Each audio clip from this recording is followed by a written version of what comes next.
The air in Trattoria Vecchia was thick with the ghosts of garlic and wine. It smelled of history, of deals made and promises broken. Julian Thorne sat at his usual table in the corner, away from the door but with a clear view of it. A creature of habit. A king in his quiet castle. The red-checkered tablecloth was worn, the candle in the wine bottle dripped lazy trails of wax, and the world outside the steamed-up windows did not exist. Here, he was not the man who controlled the city's arteries. Not the man whose name was spoken in whispers by politicians and police captains. Here, he was just Julian. A man eating spaghetti aglio e olio, the way his mother used to make it. Almost. His two men, Marcus and Leo, stood by the entrance. They were part of the furniture. Large, silent, and immovable. They knew the ritual. They knew not to speak unless spoken to. They knew this was the 1 hour of the week their boss allowed himself a sliver of peace. The owner, a stout man named Enzo, had died 2 months prior.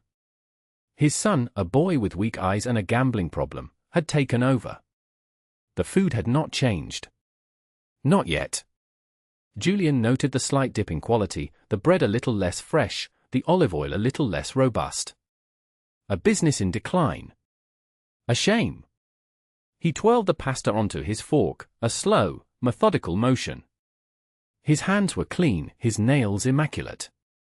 They were hands that had signed contracts worth millions and, a lifetime ago, done things he preferred to forget. They were hands that had once held a girl's face, promising her a world he could not yet give. He pushed the memory away. It was a ghost that did not belong here. Then, the kitchen door swung open. It was not Enzo's son. It was a woman. Old. She wore a white apron stained with tomato sauce and flour. Her hair was a fine silver mesh, pulled back in a tight bun, but loose strands had escaped to frame a face etched with worry. She was not supposed to be out here. The kitchen staff never entered the dining room. That was a rule. Marcus took a half-step forward, his body tensing. Leo's hand drifted inside his jacket. They were a finely tuned machine, reacting to any break in the routine. The woman did not look at them. Her eyes, a faded blue, were fixed on one person. On Julian. She walked with a slight limp, her worn-out shoes making a soft, shuffling sound on the tiled floor. She moved through the scattered tables of late-night diners, who paid her no mind. Just a cook. Just a part of the scenery. But she was walking toward the king's table. A peasant approaching the throne. Julian did not move. He watched her approach, his fork hovering over his plate. There was something in her face. A familiarity that tugged at a thread deep inside him, a thread he had thought long since severed. He had seen that jawline before. That determined set of her mouth. But it was impossible. Decades had passed. A lifetime.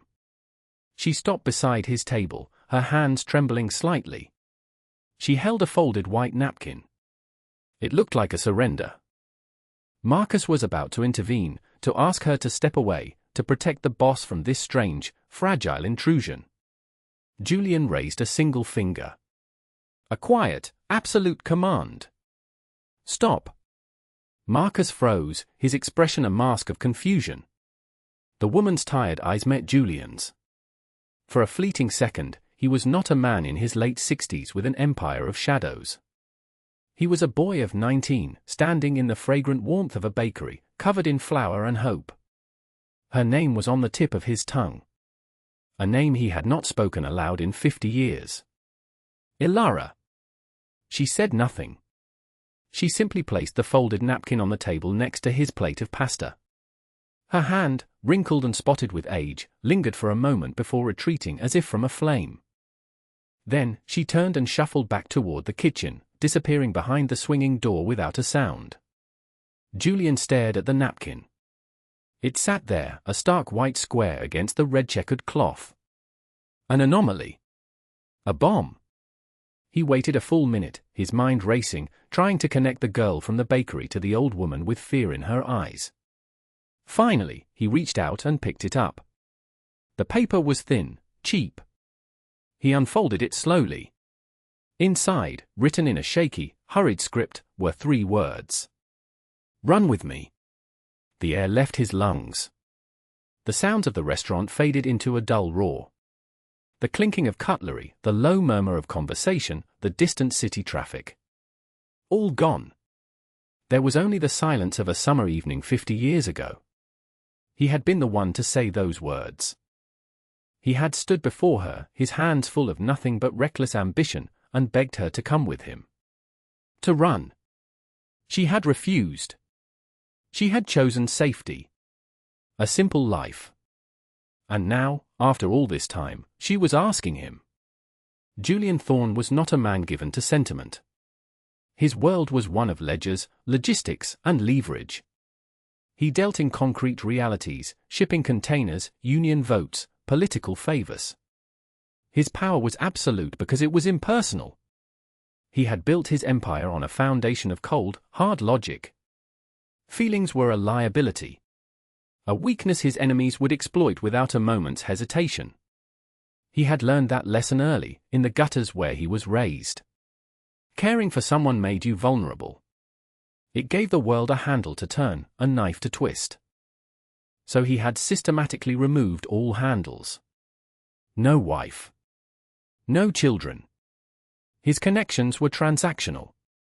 Loyalty was a commodity he purchased with money and fear, and he paid well. Marcus, his most trusted lieutenant for over 20 years, knew him as a man of unbreakable rules. Rule 1, never mix business with personal matters. Rule 2, never act on emotion. Rule 3, every action must yield a return. Protecting an old cook in a failing restaurant offered no return. It was a black hole of risk. And yet, Ilara. He remembered her as a girl with flour on her cheek and a laugh that smelled of cinnamon. Her father owned the small bakery on a street that no longer existed, paved over by a highway. Julian had been a dock worker then, a young man with fists like stones and an ambition that burned hotter than any furnace. He had nothing. She was the daughter of a respected baker. She was everything.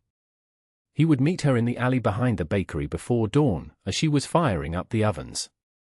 She would pass him a warm loaf of bread through the window. He had never tasted anything so good. It tasted like kindness. He had fallen in love not with her beauty, but with her goodness. She represented a world he wanted but knew he could never have. A world of honest work, simple joys, and a clean conscience. The night he asked her to run with him, he had just crossed a line. He had made a choice that set him on his path. A path of violence and power. He knew he could not stay. He had begged her to come, to trust him. "Run with me, Ilara," he had whispered, his voice desperate. "I will build you a castle." She had cried. She had touched his face and told him she could not. "I don't want a castle, Julian," she had said, her voice breaking. "I want you. But not the man you are becoming." That rejection had been the final brick in the wall around his heart. He left the next day. He never looked back. He heard, years later, that she had married a milkman. A good man. A simple man. He had been happy for her. Or he had told himself he was. Now, 50 years later, she was a cook in a restaurant he frequented by chance, and she was asking him to run. What could possibly be so terrible that she would turn to him? The ghost she had run from all those years ago. He looked at the napkin again. The letters were shaky, terrified. This was not a request. It was a scream. He had to know more. Who was this woman now? He gestured to Marcus, a flick of his fingers. Marcus was at his side instantly, leaning in, his voice a low rumble. "Boss?" "The cook," Julian said, his voice quiet, betraying nothing. "The one who just came out. Find out about her." "Something wrong?" "Just do it." Marcus nodded, understanding that the question was a boundary crossed. He retreated and spoke softly into his phone. Information was another commodity Julian controlled. Within 10 minutes, the story began to form. Her name was Ilara Gallo. Widowed. Her husband, the milkman, had passed away a decade ago from a heart condition. They had a daughter who had moved across the country. After her husband's death, with mounting debts, she had lost the bakery they had eventually managed to buy. A small place, a pale echo of her father's. She had come to work here at the trattoria, first as a dishwasher, then as a prep cook, and finally, after old Enzo's wife passed, as the main cook. She lived in a small apartment a few blocks away. Quiet. Kept to herself. No trouble. A life of quiet dignity and gentle decline. Then Marcus delivered the final piece of the puzzle. The new owner of the restaurant. Enzo's son had sold it 2 weeks ago. He sold it to a man named Silvio Moretti. Julian's jaw tightened. Silvio. A rival. Not of Julian's stature, but a jackal who nipped at the edges of his territory. Silvio was everything Julian was not. He was flashy, cruel, and undisciplined. He had no code. No honor. Silvio specialized in buying distressed properties, squeezing them dry, and discarding the husks. He was a vulture who fed on the weak. The report from Marcus was simple. Silvio planned to gut the restaurant. Fire the entire staff without severance. Turn it into some trendy, overpriced cocktail lounge. But that was the business of the world. It did not explain the terror in Ilara's eyes. It did not explain the desperate plea on a napkin. Losing a job was hard. It was not a reason to seek out the city's most feared man. There was something else. Something she knew. Something she was afraid of. He looked at his plate of pasta, now cold. His appetite was gone. The sanctuary had been breached. The past had walked in and sat down at his table. He folded the napkin carefully and placed it in the inside pocket of his coat. It felt heavy. Heavier than the stacks of gold he kept in his vaults. Julian stood up. The movement was sharp, decisive. Marcus and Leo straightened, ready to move. "We're leaving," Julian said. He left cash on the table, far more than the meal was worth. As he walked toward the door, he paused. He looked toward the swinging door of the kitchen. He could feel her on the other side. Waiting. Hoping. Terrified. What was he supposed to do? His entire life, his entire empire, was built on the principle of non-involvement. Starting a conflict with Silvio over a restaurant was bad business. It was messy.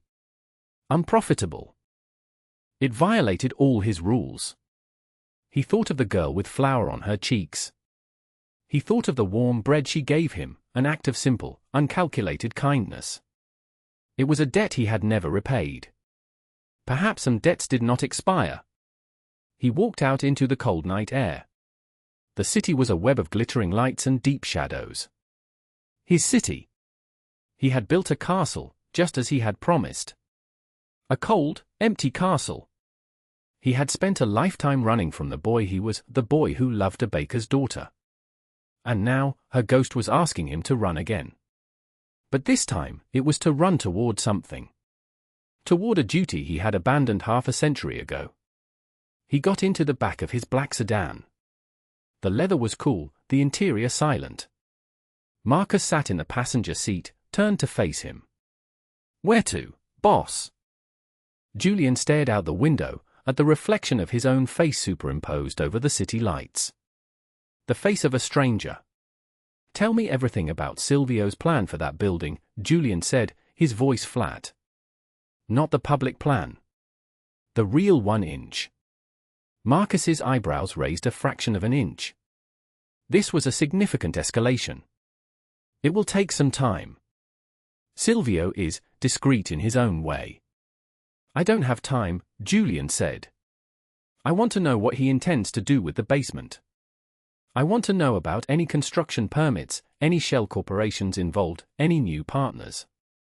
I want to know who he had dinner with last night. I want to know everything. Now." The command was absolute. Marcus nodded, already pulling out a different phone, a device for more serious inquiries. And Marcus, Julian added, his voice dropping lower. Yes, boss. Get a team ready. A quiet 1 inch.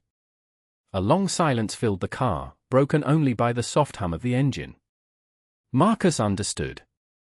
A quiet team was not for negotiation. And find out where the cook lives, Julian said finally.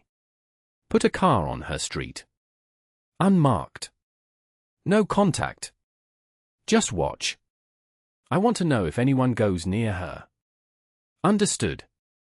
The decision was made. He was breaking all his rules. For a ghost. For a memory of warm bread. For 3 words on a napkin.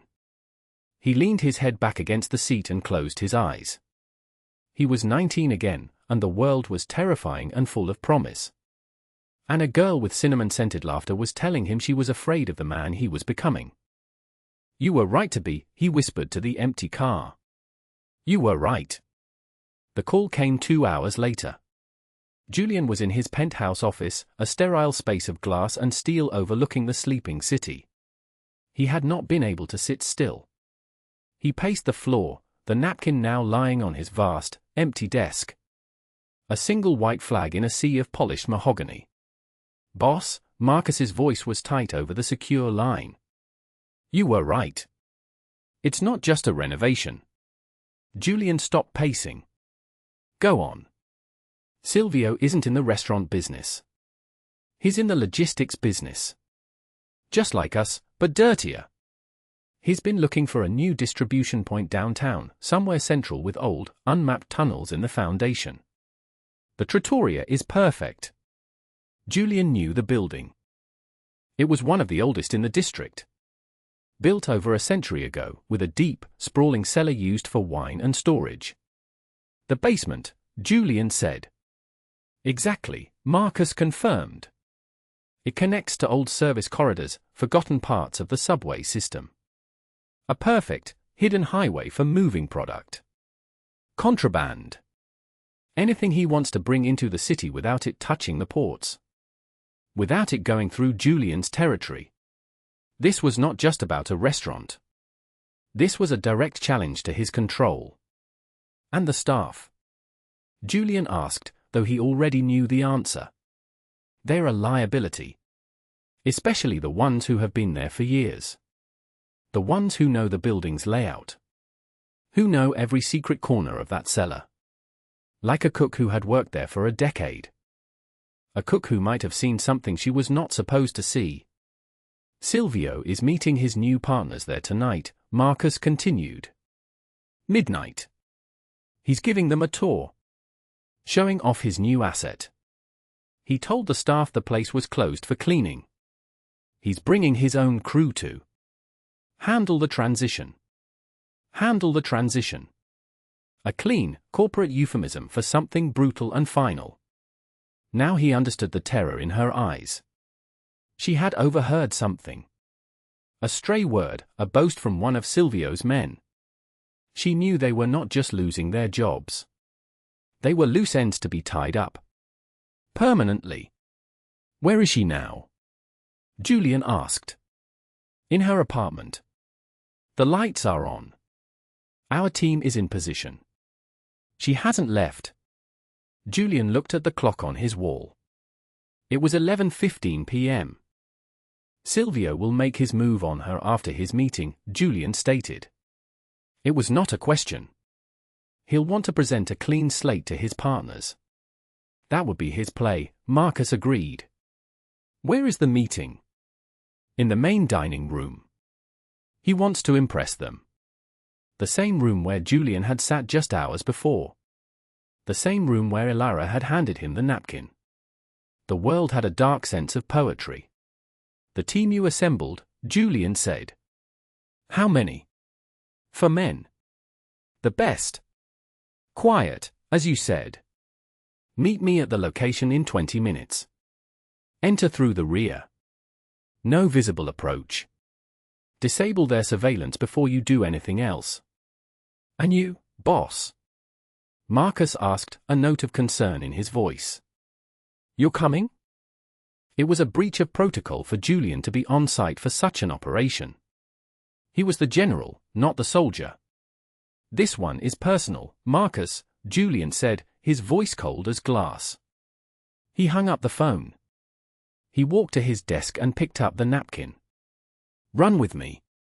A lifetime ago, it was a question. Tonight, it was a promise. He put on his coat, a dark, tailored piece of armor. He looked at his reflection in the floor-to-ceiling window. The old man staring back at him was a stranger. But tonight, that stranger was going to keep a promise a young boy had made. He was going to be the man Elara was afraid of. He was going to be her monster. And he was going to save her. The alley behind the trattoria smelled of stale grease and rain.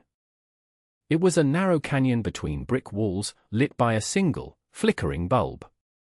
Julian's team was already in place. Shadows within shadows. They moved with a silent, fluid grace that spoke of years of practice. Julian arrived not in his sedan, but in a nondescript utility van that blended into the city's nocturnal landscape. He stepped out, and Marcus was there to meet him. Cameras are down, Marcus whispered. Silvio installed a new system. Amateur hour. It's looped.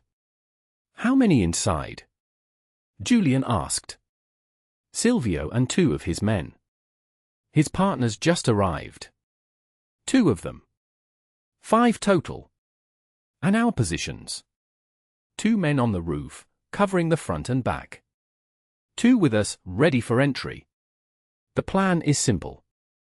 We go in, we isolate Silvio, we resolve the situation. Resolve the situation. Another clean, simple phrase for a messy, final act. No, Julian said. Marcus looked at him, surprised. Boss? We wait, Julian said. I want him to finish his pitch. I want his partners to hear what a fool he is. I want him to feel confident. Arrogance is a weapon. We will let him use it on himself. They waited in the damp chill of the alley. The minutes stretched on. Julian was perfectly still. He could hear the faint murmur of voices from inside. The boastful tone of Silvio Moretti. He could picture the scene. Silvio, preening, showing off his prize. His 2 thugs trying to look menacing. His new partners, likely unimpressed but willing to listen. Julian felt no anger. No adrenaline. Just a cold, clear sense of purpose. He was an instrument of correction. Silvio had violated the unwritten laws of their world. He had shown disrespect. He had targeted the innocent. And he had, foolishly, chosen a piece of ground that belonged, by memory and by right, to Julian Thorne. After what felt like an eternity, Marcus got a signal on his device. Partners are leaving, he murmured. They watched as 2 men in expensive suits exited the front of the restaurant, got into a black car, and drove away. Now it was just Silvio and his muscle. He'll be making his calls now, Julian predicted. Arranging to take care of the loose ends. The cook, Marcus said. The cook, Julian confirmed.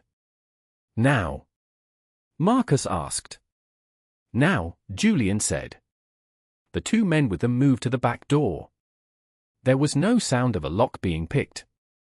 Just a soft click, and the door swung inward. They slipped inside like smoke. Julian and Marcus followed. The kitchen was dark, but Julian knew the layout by heart. He could smell the lingering scent of yeast and herbs. Elara's scent. They moved through the kitchen and paused at the swinging door to the dining room. Silvio's voice was clear now, loud and full of contempt. Yeah, the old woman. The cook. She's been snooping. I want her gone. Make it look like a fall. An accident. She's old, no one will question it. Do it tonight. Clean slate. Julian pushed the door open and stepped into the dining room. Silvio was standing by the front window, his back to them, phone to his ear. His 2 thugs were sitting at a table, lazily spinning knives. The room was lit only by the streetlights outside, casting long, distorted shadows. It was Julian's table they were sitting at. The two thugs saw him first. Their eyes went wide. The knives clattered to the table. They started to stand up, their hands reaching for their weapons. They never had the chance. Julian's men moved with brutal efficiency. There were two soft, choked sounds. Two bodies slumped to the floor. It was over in 3 seconds. Silvio, hearing the commotion, turned from the window, his face a mask of annoyance. What the hell is? He stopped. He saw Julian Thorne standing there, a spectre in the gloom. He saw his two men on the floor. The color drained from his face. The phone slipped from his hand and clattered on the tiles. Thorne, he stammered. What is this? This is my place. Is it? Julian asked, his voice a low, conversational tone. He walked slowly toward Silvio, his footsteps echoing in the silent room. He stopped at his table. He ran a hand over the back of the chair where he always sat. Some places are more than just property, Silvio, Julian said. They have a history. They have a soul. I don't know what you're talking about, Silvio said, trying to regain his composure. You have no business here. This is my territory now. Your territory? Julian gave a small, humorless smile. You own nothing. You're a scavenger. A rat that feeds on scraps. You don't build. You only destroy. Julian walked around the table until he was standing directly in front of Silvio. Silvio was taller, younger, but he seemed to shrink under Julian's gaze. You made a mistake, Silvio, Julian said softly. You bought this building. That was a business mistake. Your plan to use it as your personal sewer was a strategic mistake. He leaned in closer. But your biggest mistake was threatening the people who work here. Specifically, the cook. Silvio's eyes flickered with a dawning horror. The old woman? This is about some old wash-up. Are you insane? Her name is Ilara, Julian said, his voice dropping to a whisper. And you are not worthy to speak it. You can't do this, Thorne, Silvio pleaded, his arrogance evaporating into raw fear. There are rules. Yes, there are, Julian agreed. And you broke them. You threatened an innocent. You showed no respect. In our world, that is a capital offense. Julian looked past Silvio, at the front door. This place was a sanctuary, he said, more to himself than to Silvio. You defiled it. You and your greed. He then looked directly into Silvio's eyes. The good news is, the sanitation crew is here to clean up the mess. Silvio opened his mouth to scream. He never got the chance. Marcus stepped forward. The resolution was permanent. Julian turned and walked back toward the kitchen without a backward glance. Clean this up, he said over his shoulder. I want the building empty and locked by morning. No trace. He did not wait for a reply. He walked through the dark kitchen, past the ovens where Ilara had worked, and out into the cool night air of the alley. He had broken his rules. He had started a war, though it was a short one. He had acted on emotion. And he felt nothing but a profound, hollow calm. The debt was paid. Ilara's apartment was in a modest, clean building 3 blocks from the restaurant. The hallway smelled of lemon polish and boiled cabbage. Julian walked up the 3 flights of stairs alone. He had told Marcus to wait in the car. This was not a visit from a king. This was a man visiting a ghost from his past. He stood before her door, number 3B. He could hear the faint sound of a television inside. He raised his hand to knock, then hesitated. What would he say? What could he say? 50 years was a chasm too wide to speak across. He knocked. Softly. The television sound cut off. Silence. He heard a faint shuffling sound, then the rattling of a chain lock. The door opened a few inches. A sliver of her face appeared in the gap. Her eyes wide with fear. When she saw him, the fear did not vanish. It simply changed. It became something more complex. Awe. Disbelief. "Julian," she whispered, her voice fragile as old paper. "It's over, Ilara," he said, his own voice sounding rough to his ears. "You're safe." She stared at him for a long moment, then slowly undid the chain. The door swung open. She stood there in a simple housecoat, her hands clasped together. The apartment behind her was small, but immaculate. Filled with old photographs, handmade quilts, and potted plants. A life. A good life, lived in a small space. "What happened?" she asked. "Silvio Moretti will not be bothering you," Julian said. "He will not be bothering anyone. Ever again." The finality in his tone was unmistakable. Tears welled in her eyes, but they did not fall. She nodded slowly, understanding what he was not saying. She turned and walked to a small wooden desk in the corner. She picked up a thick envelope and came back to him. She held it out. "This is everything I have," she said. "It's not much. But it's yours. For what you did." Julian looked at the envelope, then at her face. He reached into his coat pocket and pulled out the folded napkin. He held it up between them. "You already paid me," he said softly. She looked at the napkin, at her own shaky handwriting. "I don't understand," she said. 50 years ago," he began, his voice quiet, "I asked you to trust me. I asked you to run with me. You said no. You were right to say no. I was not a man to be trusted." He paused, the words catching in his throat. "Tonight, you asked me. After all this time, after everything I've become, you still believed there was a part of that boy left. A part that would answer." He looked at her, his gaze unwavering. "That trust," he said, "is worth more than any money you could ever give me. It's a payment I thought I would never receive." She finally let the tears fall, silent streams down her wrinkled cheeks. She looked at this man before her. A man who moved with the quiet deadliness of a panther. A man who could make other men disappear. A man who had just saved her life. "What have you become, Julian?" she asked, her voice full of a half-century of wonder and sorrow. It was the question he had been asking himself for 50 years. He looked away from her, toward the window that overlooked a quiet, tree-lined street.